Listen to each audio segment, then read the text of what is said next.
নমস্কার বন্ধুরা, শ্রাবণী রান্নাঘরে আপনাদের সবাইকে স্বাগত জানিয়ে আমি আবার একটা রান্নার ভিডিও নিয়ে আপনাদের কাছে চলে এসেছি।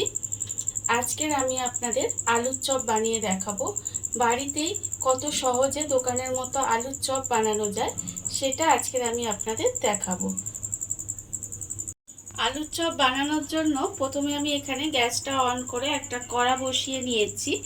এবারে আমি এর মধ্যে আলুর চপের যে মশলাটা, সেই মশলাটা কিন্তু আমি বানিয়ে নেব। এখানে আমি মশলার মধ্যে রেখেছি আর জিরে, সাদা জিরে 1 চামচ, গোটা ধনে 1 চামচ, মৌরি 1 চামচ, আর 4টে আমার এখানে আছে শুকনো লঙ্কা, আর আছে আমার গোটা গরম মশলা, তার মধ্যে আছে ছোট এলাচ, লবঙ্গ আর দারচিনি, আর আছে এখানে আমার একটা তেজপাতা। এই মশলাটা কিন্তু আমি প্রথমে শুকনো খোলায় হালকা করে ভেজে নেব।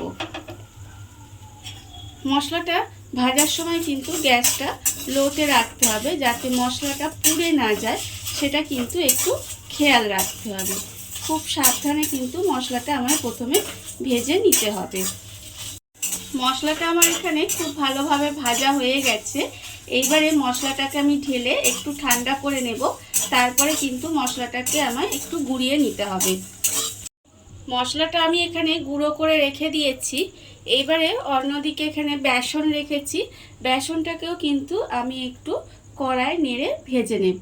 বেসনটা গ্যাসটা কমিয়ে দিয়ে একটু হালকা করে ভেজে নিতে হবে, যাতে বেসনের যে একটা কাঁচা গন্ধ আছে সেটা চলে যায়। আমি চপ ভাজার সময় বেসনটা কিন্তু একটু ভেজেই করি, আপনারা চাইলে কিন্তু কাঁচা বেসনেও করতে পারেন। এবারে বেসনটাকে আমি হালকা করে একটু ভেজে নেব। বেসনটা আমার এখানে হালকা করে ভাজা হয়ে গেছে। এবারে আমি বেসনটাকে আলাদা করে ঢেলে রেখে দেব।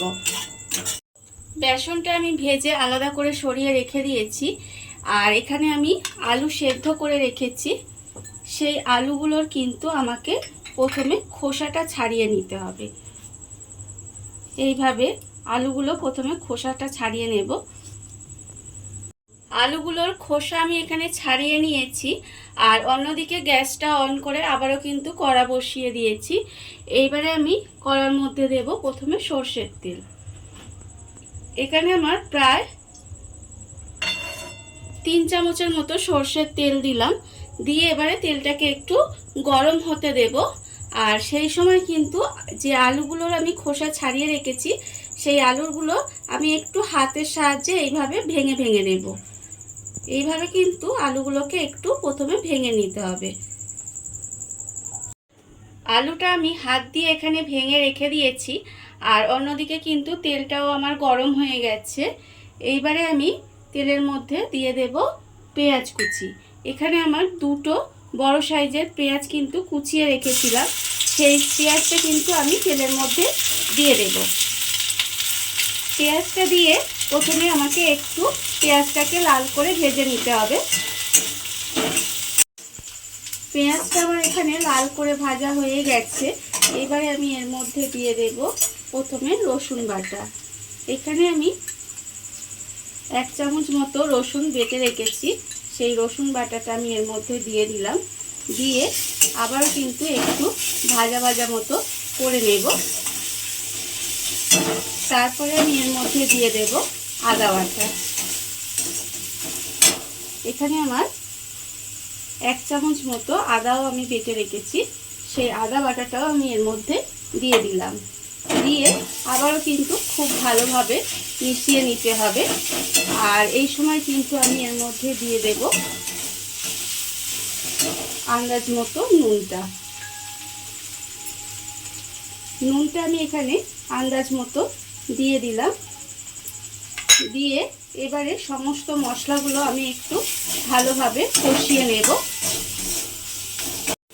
মশলাটা আমার এখানে ভালোভাবে কষানো হয়ে গেছে। এইবারে আমি এর মধ্যে দিয়ে দেব যে আলু সেদ্ধটা আমি রেখেছিলাম, সেই আলু সেদ্ধটা আমি এর মধ্যে দিয়ে দিলাম।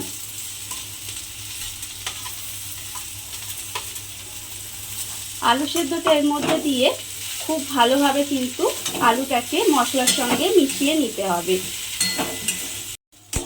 আলু সেদ্ধটা মশলার মধ্যে দিয়ে ভালোভাবে একটু মিশিয়ে ভাজা ভাজা মতো করে নিয়েছি।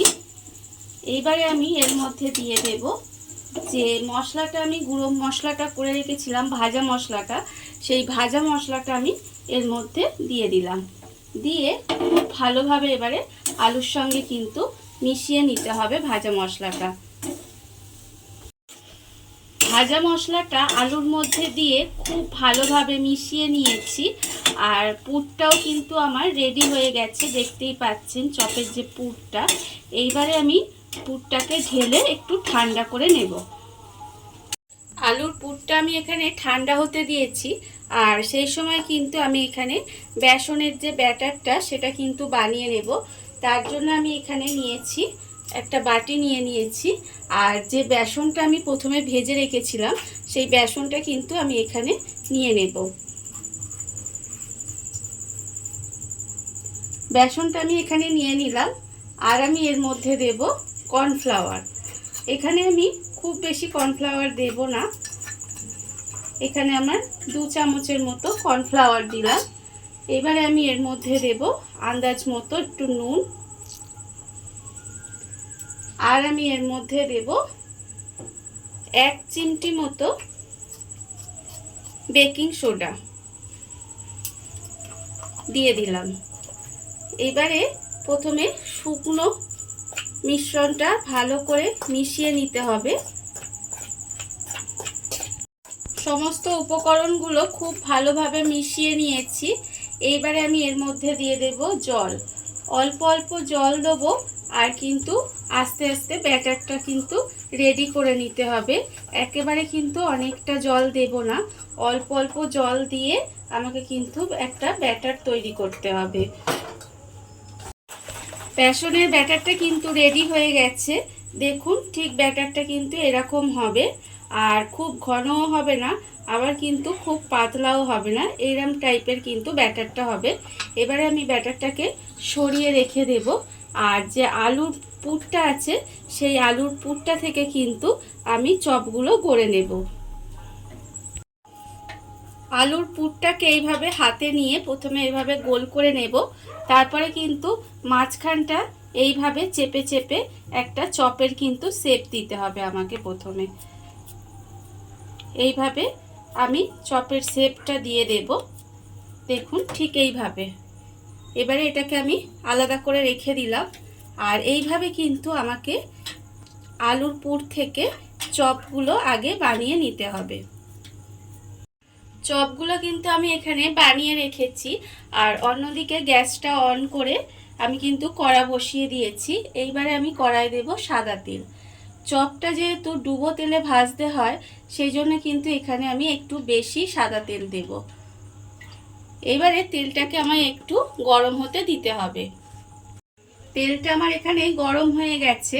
এবারে চপগুলো আমি তুলে এইভাবে বেসনের গোলার মধ্যে দিয়ে আমাকে কিন্তু চপগুলোকে ভেজে নিতে হবে। এইভাবে বেসনের গোলার মধ্যে দিলাম, দিয়ে তেলের মধ্যে দিয়ে দেব। দিয়ে আস্তে আস্তে কিন্তু চপগুলো আমায় ভেজে তুলে নিতে হবে। দেখুন ঠিক এইভাবে।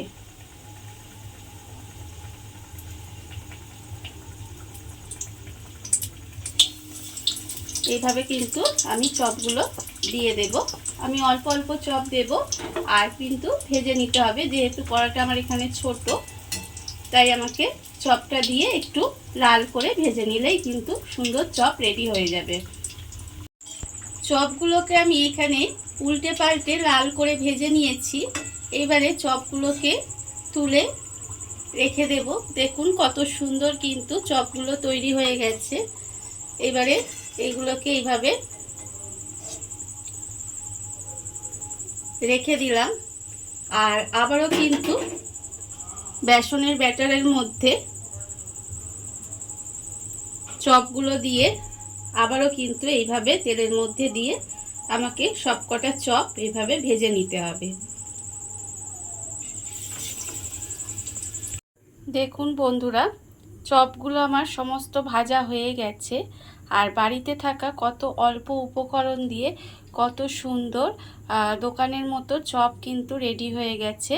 আর এই চপগুলো দেখতেও যেমন সুন্দর হয়েছে, খেতেও কিন্তু খুব সুন্দর হয়, দোকানের থেকে অনেক বেশি ভালো খেতে হয়। আর এই ভিডিওটা যদি আপনাদের ভালো লেগে থাকে তাহলে লাইক করবেন, কমেন্ট করবেন আর সাবস্ক্রাইব করবেন আমার চ্যানেলকে। আজ এই পর্যন্ত, নমস্কার।